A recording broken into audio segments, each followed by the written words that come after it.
We've got the challenges, what their strengths are. We also introduce them to skills and behaviors, and we want them to start thinking about what skills they want to develop while they're on this co-op work term.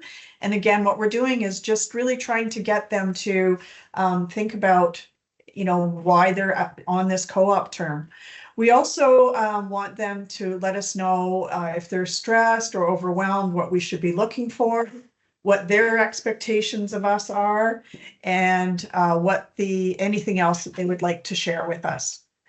At the end of the term, the students also will be doing an ePortfolio presentation. And so I'm just giving them a heads up here on what they'll be doing. We have them go through, they can either talk about 3 skills that they've developed and how they did that while they were with us, or they can talk about it around things like the inspired insight, magnificent failures, and unanticipated connections.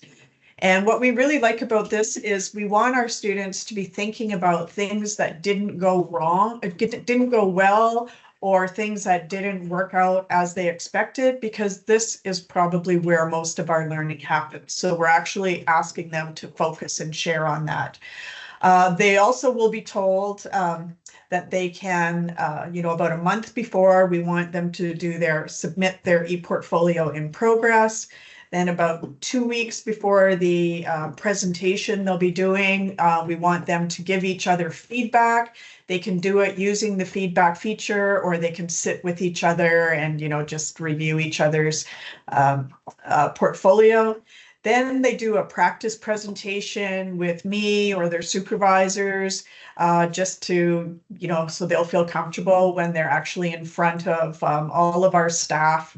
And they do a presentation to our staff on what they've learned, what it was like working with CTE at our staff meeting. It's really informal. We love it as staff because we like to hear, what our students are experiencing.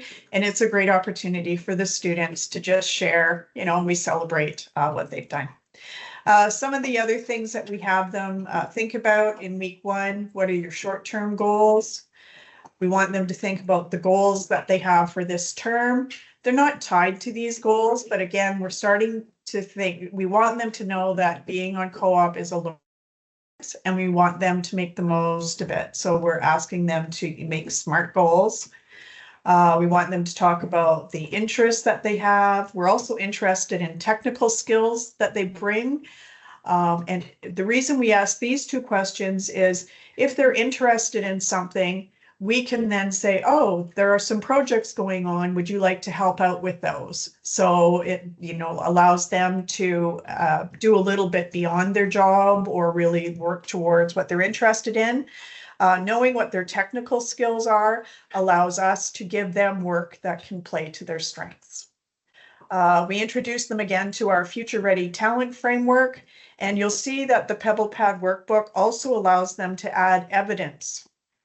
So as they're doing tasks, we're giving them the opportunity to, if you have evidence of how you've been able to self-manage, you can start adding this. And the reason I like this is at the midpoint, they can start looking at the evidence that they've added. And if one of the things they wanted to work on was communication and they haven't added any evidence of it, then they still have, 6 weeks that they can still go ahead and start working towards one of the goals that they have.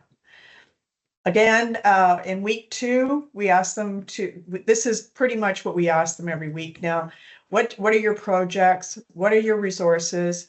And this is where we started introducing them to Riff. So what did you do or try that was successful?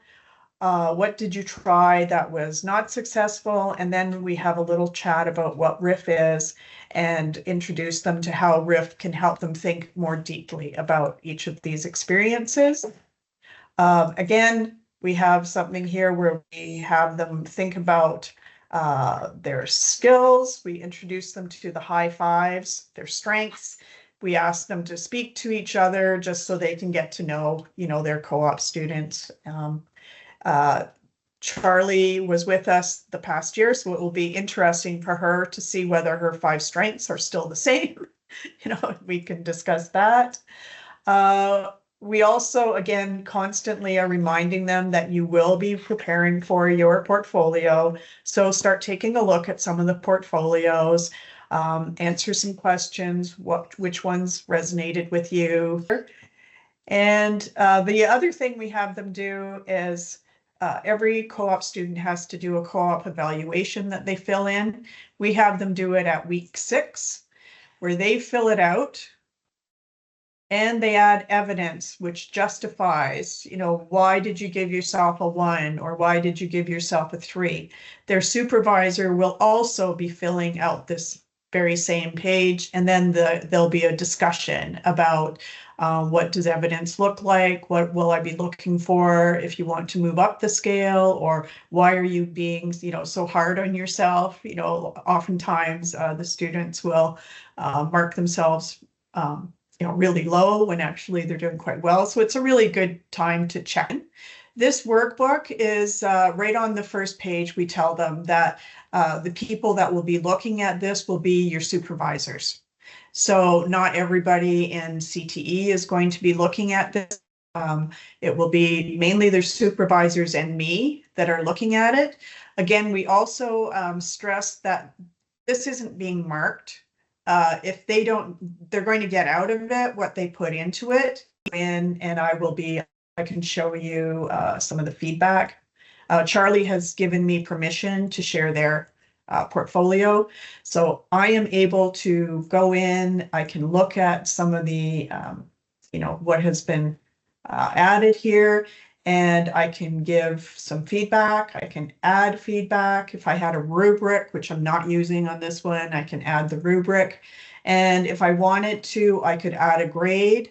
Again, when we have our grades and we use Atlas, the grade does go down to the grade book in Learn. So you can start collecting grades and using it within your courses, and it is integrated. However, I'm not giving grades. So for the first few weeks, I go in and I will give them tips on things they can do to make their reflections a little bit more robust. Places they might, remind them, don't forget to add that as evidence, but again, it's up to them. I'm not marking them. They're going to have to use these reflections to do their midpoint evaluation, and they're going to be using these reflections to create their portfolio. So, the more they put into it, the more prepared they'll be for their presentation. So each individual student has access to their own individual workbook. So it's the co-op student. So Charley would have one. And Luxman, who is with us today, he's a co-op student. He has his own workbook that he fills in. So they are the co-op students. So we ask the co-op students to fill in their weekly journals. So I'm delighted to have Leticia with us. I was able to hear a webinar that she had done I guess it was maybe about a year ago. And then I was very intrigued with Riff. So what I did was I read about it, and then I decided to try it with our co-op students. So we have 2 co-op students a term. So in winter 2024, I had the co-op students start using Riff. And so the nice thing about the co-op students we have with us today is Eleanor is in the spring term, and Eleanor completed her workbook for the first 6 weeks without using Riff. And then for the last 6 weeks, we asked Eleanor, and I can't remember, it was Katie. We introduced them to Riff, and then we asked them to complete the next 6 weeks using Riff, and just, commenting on how that impacted the quality of their reflections.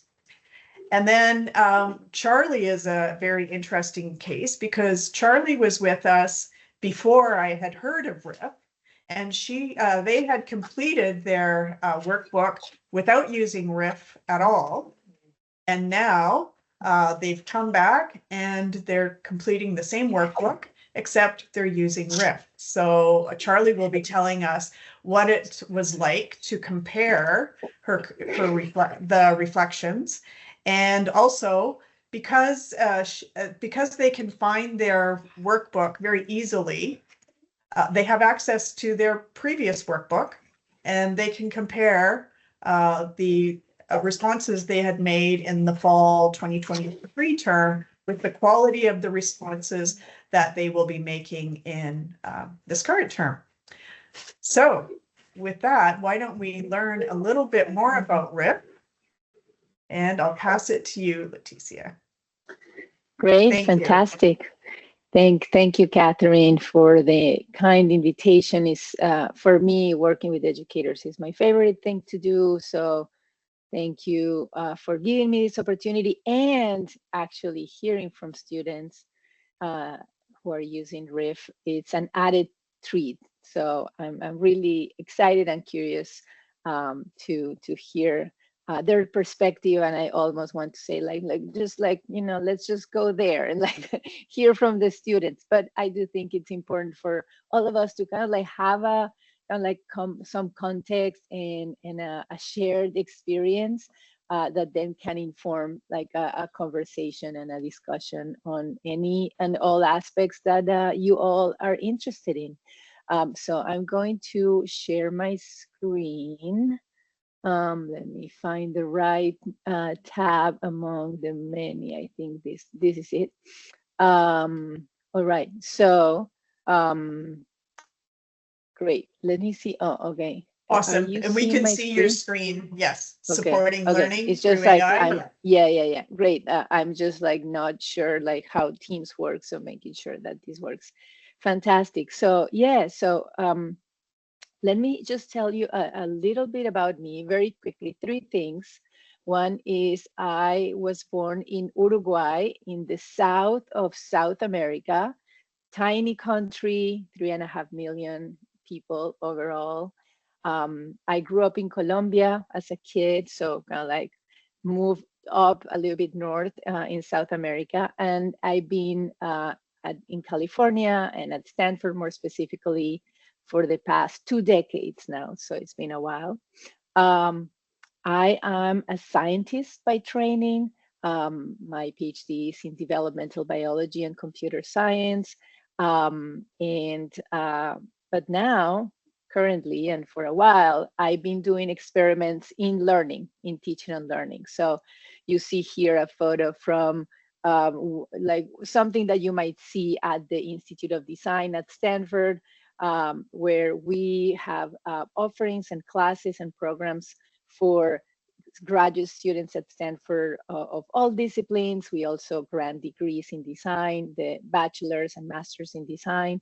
And we also have, we work with learners, what we call professional learners, including educators, K-12, university, but also practitioners in the social sector, folks who work in industry.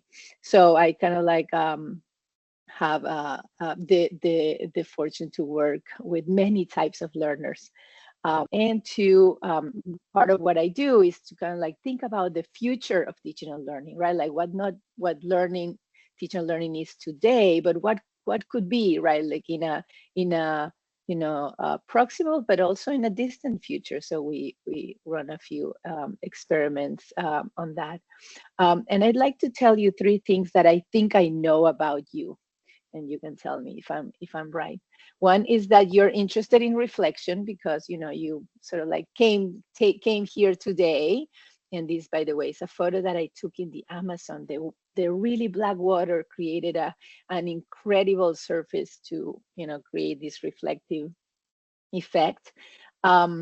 You also all are interested and or use PebblePad, which I didn't know as a tool. I'm not familiar with the tool, so I'm also glad I'm learning about it today. And third, you are probably expecting that I'm just gonna kind of give you a talk, a lecture on reflection and Riff. This is, by the way, me at a 3rd century Roman amphitheater in Byblos, what is today Lebanon. And I'm reflecting here, I remember being in that moment, I'm reflecting how the spaces that we currently use for teaching sometimes including the virtual spaces, are pretty much like this, right? Like an amphitheater, which is like an audience, and then there's a person at the center. And these spaces were more like, were designed for entertaining, and therefore, and like, having very distinct roles of the audience and the performers. And yet we continue to use spaces like this. And I was here reflecting, what does that say about our philosophies for teaching and learning? But I'm hoping that on this third point, I'm going to disappoint you. Okay, I am really hoping to disappoint you. And actually, I have a challenge for all of you. So whether you are camera on or not, I'm hoping that you will engage in this activity. So there's going to be a short activity that you can do on your own, on a piece of paper, on a notebook. So if you don't have anything to write, maybe like this, the moment to kind of like, reach somewhere and grab something that you can write on. Like if you don't want to write, that's fine too. And you will need your phone too, although you can use your computer, but using your phone is better, so you can kind of like still keep visibility of the presentation on the screen, and get instructions on the phone. So everyone's ready. So those, if you're on camera, you can give me a thumbs up or like a nod or something that you're ready. And I'm hoping that everyone else is kind of like, okay, I'm here, and oh, I'm seeing some like virtual thumbs up, fantastic. So here we go. And I'm going to put an Emma, you had, okay, I think it was just like, Emma, let me know if you had a question, but I saw kind of like hands up. I think it was just like the thumbs up. I'm going to just like change the slide, and your challenge will be there. Is going to be, the instructions are going to be whatever is in the slides, and that's it. And I'm going to, in the meantime, like give myself the challenge of see if I can share some music as you work, some kind of like, instrumental music. So here we go. Here's the challenge for you. And then we'll use this to reflect on it. A challenge for you. Here's the QR code. I won't answer any questions, and you have 3 minutes to work on the challenge. No, really, I won't answer any questions. And your time is ticking, so get started.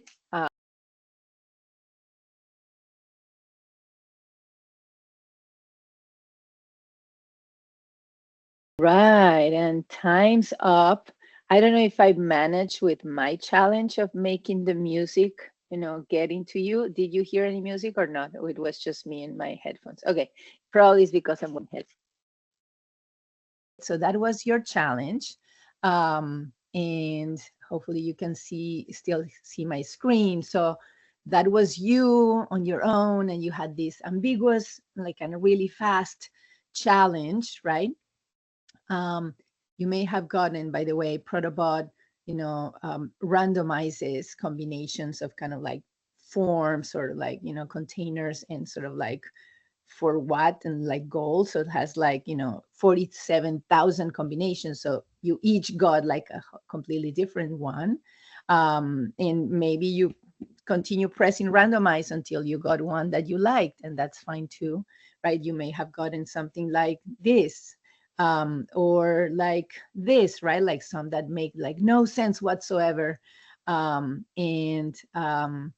So now we're going to allow you to kind of like use Riff to reflect on, and actually it's not a collaborative experience. Like last time, like, I did this with a group actually of teachers working on portfolios, and we were in the room, so they worked in pairs. In this case, well, let me rephrase that. It was a collaborative, it was not a collaborative experience. It was more a individual experience, but a creative experience. And for that reflection, you're going to use Riff. So some of you know Riff, have been introduced to it, but for those who have not, Riff is an inquisitive chatbot powered by generative AI. We can talk more about the technical details if anyone is interested later. Designed to ask reflective questions that help learners make sense of their experiences and educators make learning visible. And so we're going to try it. a couple of things to keep in mind. What you write will be registered and will be read only by me. It will not be shared with anyone else. We will analyze together all anonymous reflections. So we will do that together. And the data, your conversations, will be not used to train any AI models that power Riff. So that's something to keep in mind. So kind of like you're in charge, right? Like, so, you can kind of like even say like, oh, I don't want to answer that question, or let's go in a different direction, right? Like, so you're in charge, but like, let's see how it goes. So with that, let me switch to, great. So you will use this QR code, and or if not, you can also type that that URL, and I'm gonna give you, I think I said 4 minutes for this reflection, and yeah, and then we'll talk about it. So I'm gonna let you work on that. I'm going to chat. I'm going to start the timer and let you reflect for 5 minutes.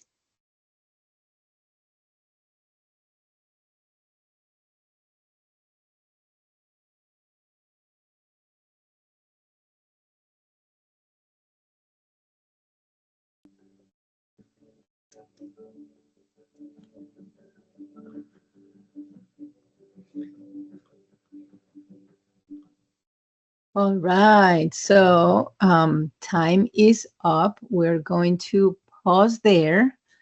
If you wanted, you could end the reflection. You don't have to. If you do, Riff is going to prompt you to whether you want to enter your email and get the whole chat log of the reflection or just the summary. You can also do it later. But let's reflect on that reflection. So a book that I published last year as part of a series of books that the D.school published, Experiments in Reflection, has a framework about reflection that is what powers Riff. So in the book is presented as 3 dimensions of reflection.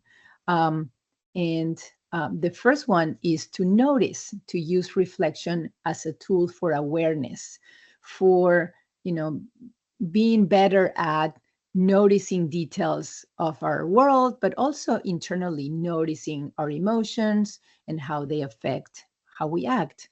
The second dimension and the second collection of experiments in the book, it's about making sense. It's about going beneath the surface of what we observe and what is said, and just dig deeper and uncover what's not obvious. And the third dimension, and this one is a little bit like counterintuitive, it's about reflecting forward and envisioning, right? Like, and thinking about, how can we think about the future not as something inevitable that we're just like headed in that direction and we have no agency about it, but like, how can we reflect on possible futures and then think about like, well, what can we do today to drive towards futures that we want and avoid some of the things that may be sometimes even scary, right? And like, how can we get ahead of of consequences that are unintended and that may be negative, even with the best intentions. So these dimensions are based on what we know about how we learn. And specifically, if we, and this is kind of like, of course, kind of like one slice of a lot of what we know about how we learn, right? Like, but when we think about our brain cortex, right, like there's the sensory cortex that it's all about getting information from the world into our brain using all of our senses. There's the integrative cortex that also has like two distinct areas. This cortex is all about making connections that generate new understanding and new ideas. And finally, the motor cortex, that it's about acting. It allows us to move, to test new hypotheses and ideas, and move in a broad, concept of moving. It might be writing. It might be kind of like, physically moving. In this book that I really highly recommend to all educators, but also to anyone really, and as a learner as well, The Art of Changing the Brain by James Zool, a biochemist. He talks about learning as transformation of experience, from past into future, from external knowledge into internal knowledge. So, once we kind of like really learn, like we don't necessarily need to go back to kind of like, what was that source or that experience that I had that helped me learn X, but you are now internalizing knowledge that you can refer to. And very importantly, locus of control, a transition of the locus of control from others to ourselves, right? Like, is learning happens in us, right? And that's something that sometimes as teachers is kind of like, is both key, but it's also difficult, sort of like hard to realize, like, no matter what we do, learning happens in the learner, right? Like, and we can only create the conditions for that to happen. Zool talks about like different types of imbalance learning. For instance, when we sort of like only are using the cortex, the sensory cortex, and we're just like, gathering information without doing anything with it, right? Like, that's not real learning.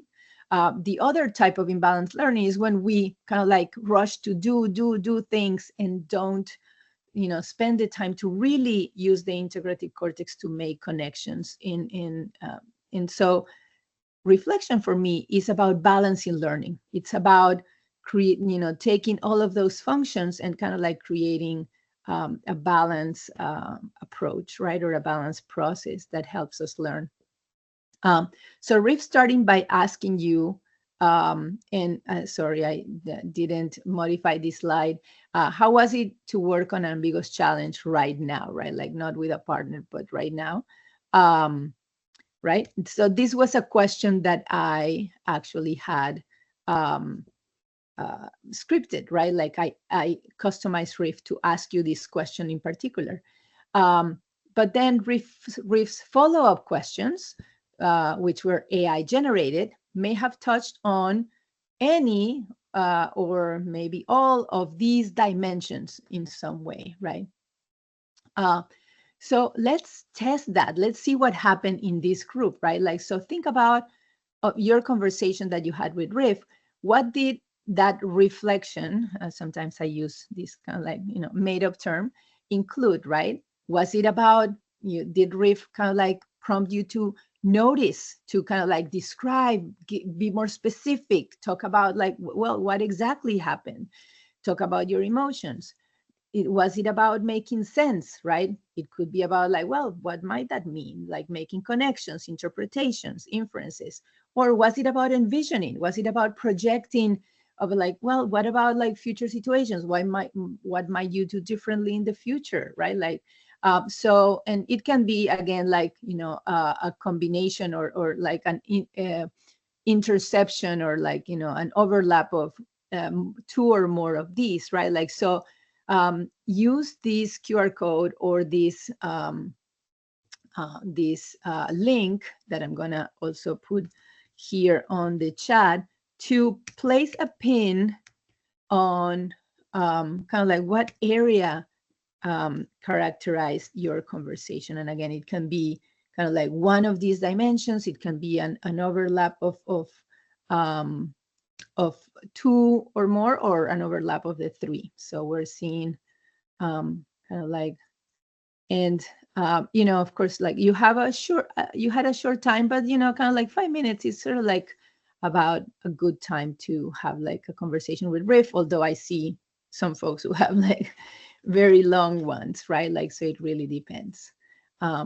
Okay, so we're seeing some noticing only, and some overlaps between noticing and envisioning, or noticing and making sense, one at the the intersection of the three. Great, fantastic. I'm gonna wait a little bit so everyone can yeah, and I'm in the meantime, I'm gonna scan the chat. Fantastic. So I'm gonna move on from here. Thank you for sharing this, and I'm going to actually take a screenshot of this. Let me, so I can, when I share my slides, then I can share them with the results. Fantastic. And just wanted to mention that reflection is one of those words that, right, like are a suitcase word in the words of Marvin Minsky. Those words that contain a variety of meaning packed in them. And so we might be using the same word and meaning very different things. So for me, that's why with the book, Experiments in Reflection, it was important to kind of like come up with of course, there's many definitions by many scholars, right? Like, but come up with something that felt actionable and it felt that it could help people and learners, actually reflect effectively. And I did some informal experiments in my classroom about that. So, and I love this quote by James Zool, right? Like of kind of like the biology, right? Like of reflection is searching for connections, literally, right? Like is what's happening in the brain. It's trying different connections until like there's some things that like stick, and then that create new neuronal pathways. And this other quote: we need reflection to develop complexity. We may start with a direct and relatively simple concrete experience. In this case, like you did a 3-minute kind of like ambiguous and funky challenge. But that experience grows richer as we allow our brain the freedom and search for those still unknown connections. And as we find those connections, our brain changes. So really it's like Riff allows you to kind of like start asking yourself different kinds of questions to search for those connections, right? Like, and hopefully this is not, I'm not seeing Riff as something that creates a dependency or becomes a crutch. It's like, oh, the only way that you can reflect, in a effective way is by using this tool, right? It's a tool that should help you, ask yourself these questions by yourself, right? Like regardless of the tool that you use, right? Like, so it's a training tool in that sense.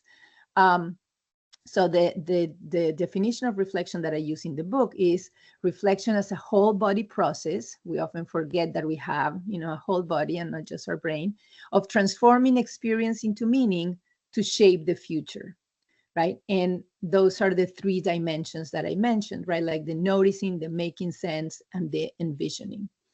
And reflection as part of learning experiences in particular might look like, a written reflection, maybe as part of a portfolio, a group debrief, a parent share, you name it, right? And I'm seeing in the comments, for instance, it's kind of like, well, but it's kind of like really not, this is not like a real connection with a person, right? Like my goal is never to replace the conversations that you would have as a group or individually with a teacher, with peers, right? But oftentimes, and like going on one of the later comments by Sandra on the chat, that sometimes students who are introvert or neurodivergent, right? Like, and like they might like struggle to in a setting where like, okay, let's talk about this, right? Like they might not be the first ones to share something, right? Like, so this allows for kind of like a reflection, and also kind of like the data that is created by the conversation can be used by the teacher. And that's what I want us to kind of like look at before we wrap this up, right? Like, so for the student, it's about making learning personal, right? Like, because the connections that each of you made has to do with, your experience, your values, your motivations, your interests. So the conversation went in different places. But for the teacher, it's about making that learning visible, right? Like, and seeing like, it's interesting that this emerged, right? So I'm going to show you, I'm going to jump, and I know that, and Catherine, let me know, like, if we're doing poorly on time, but I want to kind of like share with you the platform for the educator. And this is something that the students might not have seen, so that now they see how it looks for the educator in the back. That the ability to customize, like I just did for the Riff that I offer for you, the customize the initial prompt, the context, but also the ability to see and analyze and synthesize. So Eleanor, I'm really looking forward. So I'd like to introduce Eleanor Walby. So Eleanor was our co-op student with CTE for the spring 2024 term. And I'm really glad that she has been able to make time for us to come back and share her experience using Riff. And I'm curious too, Eleanor, I know people were asking about how long you had to stay with Riff, before you found it maybe not as helpful.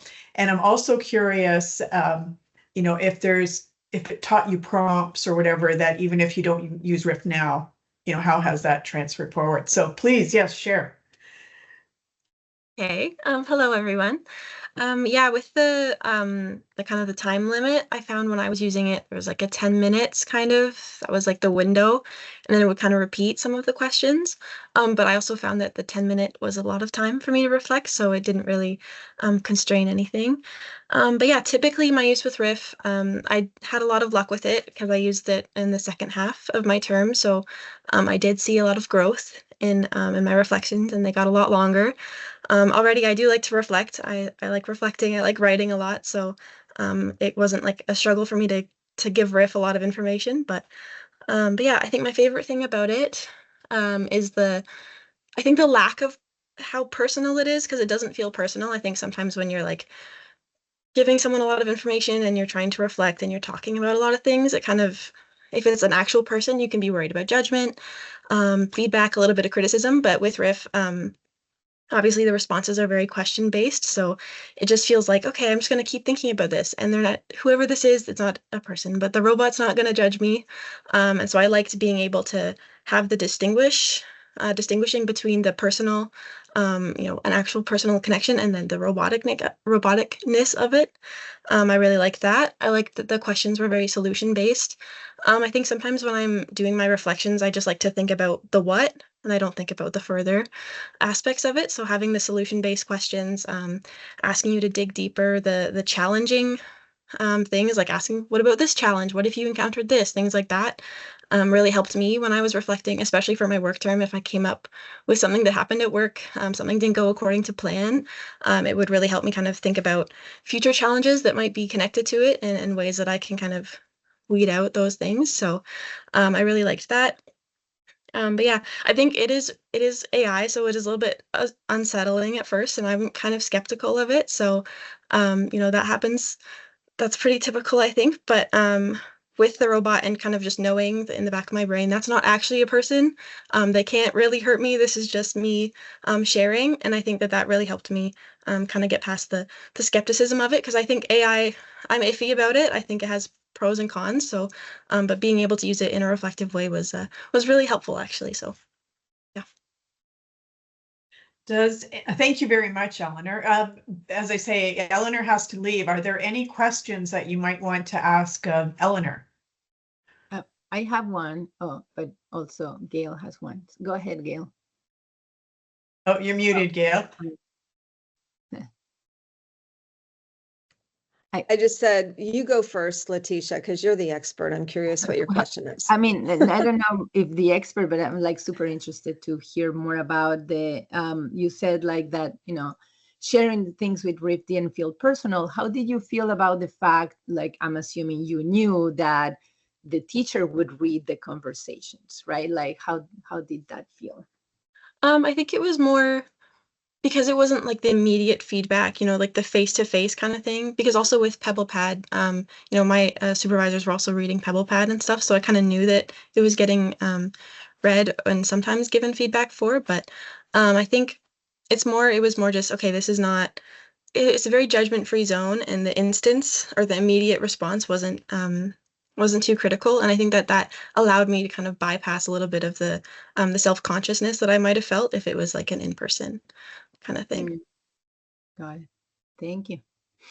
Yeah, so I have a two-parter question. One is what we know about reflection, and I think we all experience this. You said that you really like to reflect, Eleanor, so you may look forward to it. For me, it's like, I've got to carve out time to think deeply and carefully about this. Did Riff kind of spur you on to like, oh, I have this intelligent agent that can help me? I'm really curious to dig deeper. Did that make you embrace reflection even more than you already have? Yeah, I think so. I think it's interesting because even if I'm somebody who likes to reflect, I don't always know the direction to take with it. So it was kind of like I can just relax. I just have to answer all of these questions and you don't have to do too much of like the thinking, what am I supposed to be reflecting about? It kind of guides you in that way, which is kind of, it's really helpful to just be able to just sit back and just kind of let your thoughts follow the questions. It was more of a relaxing, it wasn't a stressful experience. Sometimes reflecting can be a little bit, oh, I'm supposed to be thinking this deeply and things like that. It wasn't like that at all. It was good. So then my second part, and it's something that David Mhm. is also curious about, it's about that sense of safety. Did you feel like who else is peering in this, or did you feel like it was just kind of this private experience between you and Riff and perhaps your teacher? Yeah, it did feel more private. I think with AI, it's kind of, and if it's online, sometimes there's the who could possibly see this? Could somebody access this other than, me and who else I know is looking at it? But I think I wasn't reflecting about really deeply personal things. It was more work-based, solution-based, challenge-based. And I think because there wasn't the super personal aspect for me, that I was more comfortable with creating a spot where I could just think about like the solutions in the workplace specifically. And that was kind of what it created for me, and a safe space for that. And I wasn't too worried about other people accessing it. I don't know if it's because I'm really comfortable with the one-on-one texting kind of thing. So maybe that's just kind of how I feel about it, but it did feel pretty closed. Thank One you. of the things I liked about Riff is I felt it complemented PebblePad because you still had the workbook. It was all in one place because I asked the students to put their reflection in there. But what Riff did was it started a conversation. And even though PebblePad allows you to provide feedback, it might have been a week, before Mhm. I responded back, and so by that time, I'm sure Eleanor and Charley probably had lost interest in that conversation and had moved on. So I really see, if there was a way to integrate these more closely, or the way I've done it is just, have the link to Riff there and then have the students, bring it back. I thought that was sort of the best of both worlds. Um, why don't we pass it over to you, Charley? And again, Charley had the experience of going through a whole term with CTE where they had not used Riff. I didn't know about it then. And now they've come back and they are using Riff. And as I mentioned, Charley is able to go back and compare, how the quality of the reflections they had done the year before with the quality now. So yes, please, Charley. Yeah, absolutely. So I feel like I can provide a kind of unique perspective because I worked with CTE in the spring of 2023.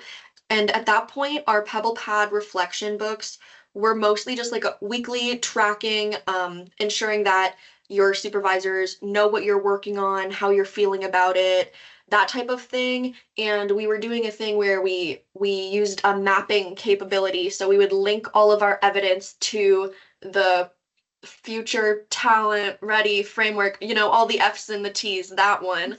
And it was really exciting to come back and not just be able to look at my old reflections, but to start using Riff, and like it definitely like everyone has been saying, it has really reflected me or prompted me to reflect deeper. And before, I felt that I was completing my journals just for that, for completion. I said, oh, this is part of my job. I need to track my work process. But by getting a little bit deeper into my reflection with Riff, I started thinking about things that I wouldn't have on my own when I'm asked individually, oh, reflect about this experience.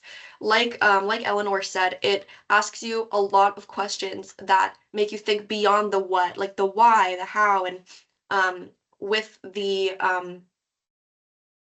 sorry, I lost my train of thought, but with those three sort of areas that Leticia was talking about in her presentation, you're able to see the different realms that your thinking can go into.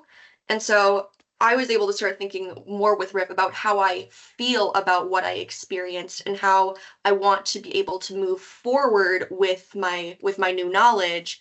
And it's really important to be able to look back on. And I mean, Eleanor made her comparison with the 6 weeks before and after, and I definitely also have seen that with my old workbook, which had 1 or 2 sentences worth of reflection a week, just saying, yeah, no, like things were good this week. Let's move on. But now it's thinking about how I apply what I go through to future situations, how I take myself into the workplace and like approach situations with a reflective attitude so that, like you said, you can be more proactive about things. So I totally agree with Eleanor that I really loved the live feedback, the live judgment-free feedback that it provided. And to touch on some of those concerns that were in the comments about security or that sense of like, well, am I talking to a person or a robot?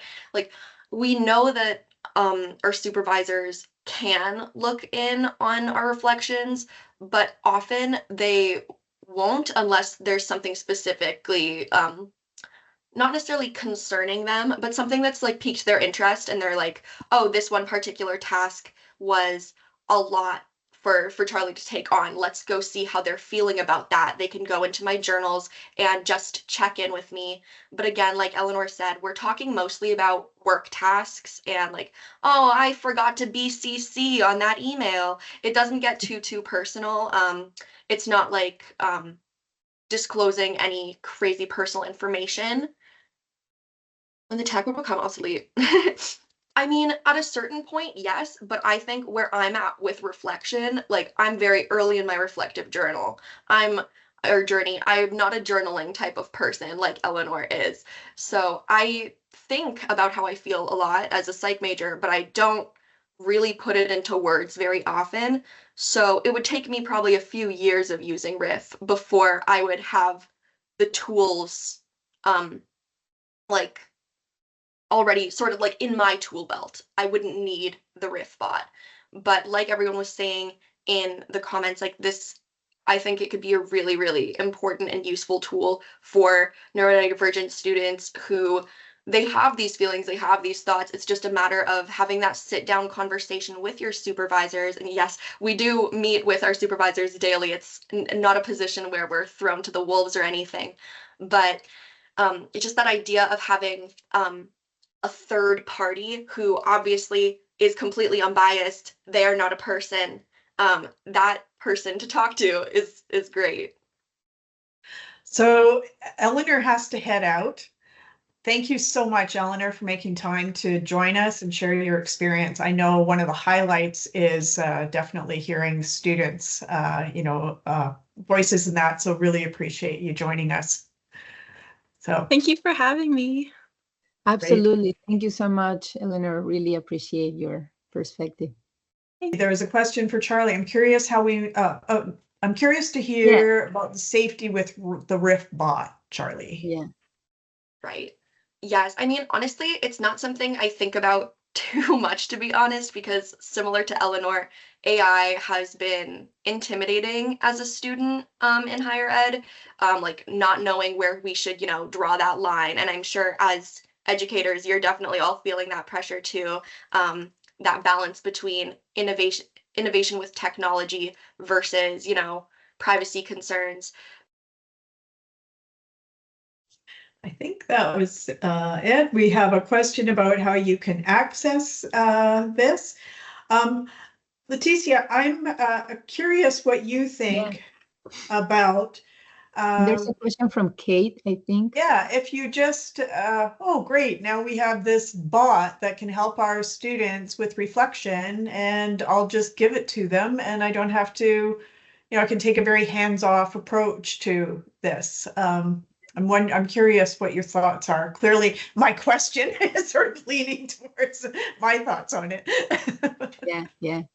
Well, I think that as any tool, it really depends how you use it, right? Like, so what I want to show you is how I envision that this can add value, right? Like, so that is just not like outsourcing your conversation. Oh, great. Like now, instead of just meeting with the students, I'll just give them a link and then like, there you have it. And like, now I go home early, but but it's really about like the affordances of the back end, right? Like and there's so many things that we can talk about, but let me share my screen to share you and we can kind of like analyze together the conversations that you all just had. So I'm going to show you here. This is the back end of for the teacher. In this case, me. I'm just gonna make it a little bit larger, so you can see on one hand, kind of like the bot, the general info of the bot, and like, and I can press here, for instance, if I wanted to make some changes, so you can see what, like, when I created it, these are the options that I had, right? Like, so I gave it an alias, which was just like, in this case, I just put this, but it could be class 1 or, you know, kind of like field trip to blah, blah, blah, whatever it is that kind of like, that's the activity, right? You can choose the language. It has a few different languages that everything can be on. The mode, so this is something that it can be text or text and voice. Text and voice is kind of like, it's been new as in a few weeks. So I don't know if Charley, if you have tried it, but like basically the learner, the teacher decides whether to enable this possibility, and then the learner decides in the moment, like, do I want to talk to it or do I want to type, right? Like, it will depend on like where you are and things like that and your preferences, but regardless of what you do, kind of like the transcript will be captured, right? The reflection length is just, this is, someone mentioned in the chat at some point, kind of like, will Riff like stop asking questions? And the answer is, it will not until you decide that the conversation is over, because the ending generative AI powered interaction is very difficult, and we explore different approaches, including kind of like sort of like measuring the engagement of the human, and then like Riff suggesting like, hey, it seems that you're not that interested anymore, let's end here. But like the styles, as you'll see in a moment, of how the people interact in text are very different. So like, it's like, it's much rather, it's like, okay, the human should have like the control, and it's like end the conversation whenever they are feeling like diminishing returns, right? And end it. But since for teachers, it was also important to give students sort of like an idea of what was expected, then we put here a reflection length, and it could go unlimited, right? Like we could just go to whatever it is, or kind of like unlimited, or leave it unlimited. But the only thing that happens when it reaches 5 is that there's going to be, and I don't know, Charley, if you've seen it, like a little bit of like a confetti that it falls on the screen, but you can continue. It's just kind of like, hey, yeah, you meet like what your teacher suggested. The very important thing here is like the opening question, right? Like, so this is what is going to direct. I'm the teacher. I want you to think about either in broad terms or a specific thing about what just happened. And so I can direct your attention, and that's the starting point, the common starting point. And here I added some like brief context for the bot. So it was like what this was going to be used where. And then you save it, and then you can share it here, either with the link or the QR code, or embedded in different platforms in different ways. But what I really want to show to you, that I think is where the power is like the analyzing the reflections, right? Like, so we're going to start this copilot, and so all of the reflections, let me show you that first, the activity logs. So here we can see all of your reflections that this group enter, right? I can sort them, and you can see that some people like, you know, maybe in some cases, the first one was kind of like a tech issue of some sorts, but like some people like, you know, had 11 turns and 300 words. Some had like, you know, 8 turns and 490 words, right? Like, and if I click on any of you, right, like, so in any of those, right, and they're all like, you know, encrypted, you can see that like, and this is common for students to start with like a very brief thing. It's like, how was it? Like fun, right? Like, so Riff is going to kind of like start like digging. It's like, could you describe a specific moment during the chance that made it fun for you, right? And then take it from there. So you can see how like Riff is you know, driving the conversation. And in some cases, it was kind of like, you know, I wasn't sure where to start. And so Riff might say, the feeling of not knowing where to start can be quite significant. Could you tell me more about what made it challenging to take the first step, right? And so kind of like, you know, in the conversation, Riff will help the learner go deeper. The Copilot is going to allow us to take all of those conversations as a data set and ask for things. So for instance, we can ask for like common themes. What are some common themes that emerge like across all of the reflections in this data set, right? And so we're going to get a summary of those. It should just take a few seconds, but it takes a little bit longer than the conversation because it's analyzing the whole data set, but hopefully it works. We need like some like music. There we go. Oh, why is it going? It's one of those things like there. Okay, so it's saying here, several common themes emerge. A significant number of students struggle with the ambiguity of the task, frequently mentioning feeling confused, unsure, or needing clear instructions, right? And another prevalent theme is the impact of time constraints, right? Many students felt rushed and that this negatively affected the quality of their work and the ability to fully express their ideas.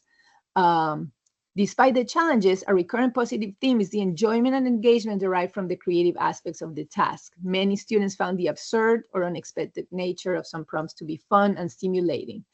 Finally, several reflections touch upon the importance of feedback and collaboration, right? Like, so this is something, this summary, and we can go to others, like, right, like, and other aspects of it and have Riff analyze, for instance, the, you know, kind of like the depth of the reflections across all of these.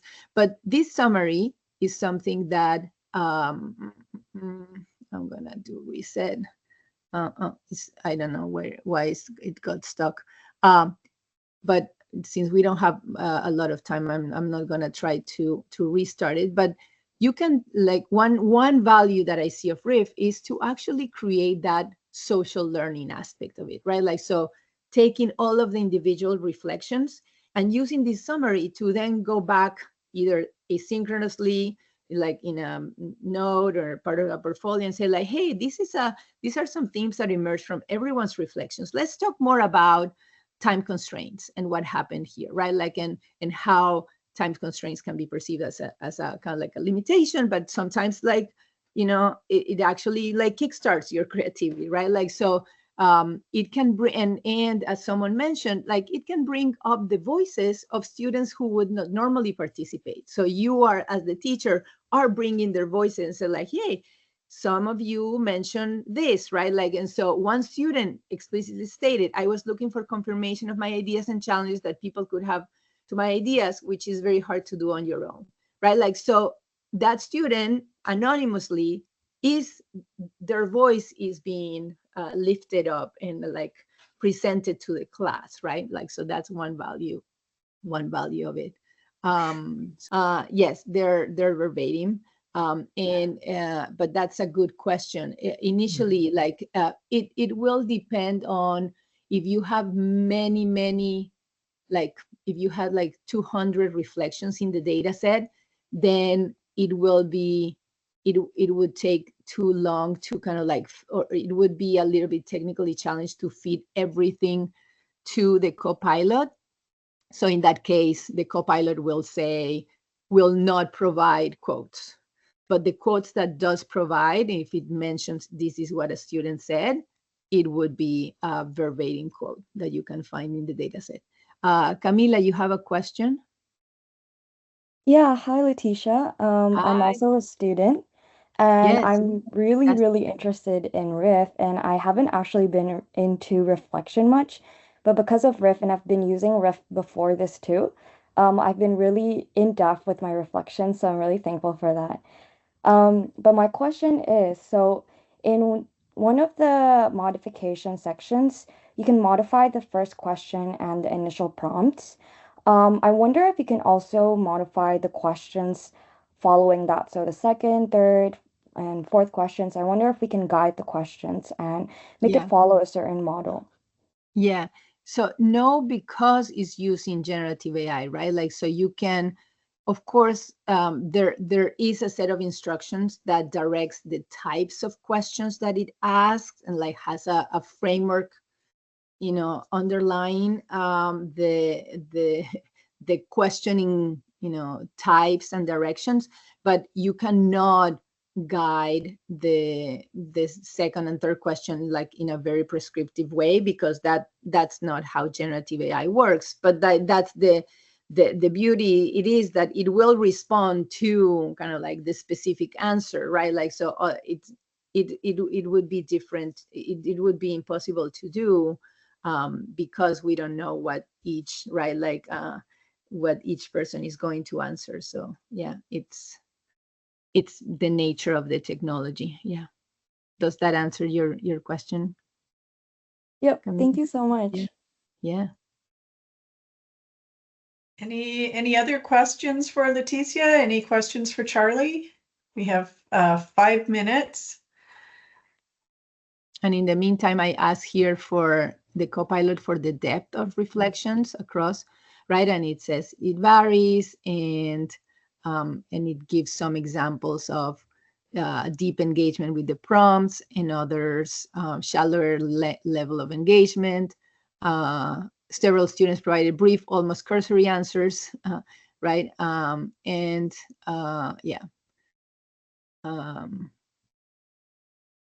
So yeah, this is something that also the teacher can kind of like longitudinally be looking at, right? Like, and even, you know, if the teacher is asking for, which is very common, especially because, again, we're not talking about like, this is not, you know, a therapist. Riff is not a therapist, right? Like, and it's, you know, a teaching assistant, if you will, that if you are asking for email, name and email at the outset, which a lot of teachers do because they want like to keep track of like, okay, you know, Catherine has completed the reflection, right? Like, so it's about like, you know, keeping track of the work done. So then you might like actually follow a given student and see how their reflections are evolving. We have a question from Danielle. What reflection model? Yeah. So as I mentioned, like the overall framework that Riff is using is based on those 3 dimensions of reflection that I explained. So that's, and as you can see, even from, you know, kind of like the empirical, you know, exploration that we did of looking at this. Well, I lost the results, right? Like, so these 3 dimensions, right? Like, and so these are the types of questions, like whether it focuses on just one or more than one, and in what order, it will depend on each particular conversation. Curiosity is around the like willingness or interest or uptake based on different generations, because I think about younger generations, like students are much more familiar with engaging and interacting and being very, you know, vulnerable and open digitally, whereas older generations much less so because we're not familiar with it. Yeah. Do you have experience with that or could speak to that? Yeah, that's a great question. On my end, I don't have data. I think your hunches, you know, I share your hunches about that. One thing that I would say as designer of this tool is that we have been very careful in like not opening access to very young learners, right? Like, because I think we don't have enough information on how younger learners might, if they might, create sort of like unproductive emotional attachments to these kinds of agents, right? Like, and how do they understand what it is, right? Like, that is, they're not talking to a human. So I wouldn't want to create, a situation in which, young people are like, well, Riff is my friend, and like, I don't talk to my parents or my teachers anymore because only Riff understands me, right? Like, so being very careful about that. Yeah. Catherine, I don't know if you have a sense from your use of Riff. So the folks that I have been using are co-op students. So, and I only have, like, there's only 6 that have used it. So I don't really want to say I can really make too much. I think we're going to have to wrap it up there. I think there was one more question, but maybe they could reach out to Leticia directly. Anyways, Leticia, thank you so much for sharing this. Really interesting. It was so intriguing when I first saw it, and I see the benefits of that back and forth as well.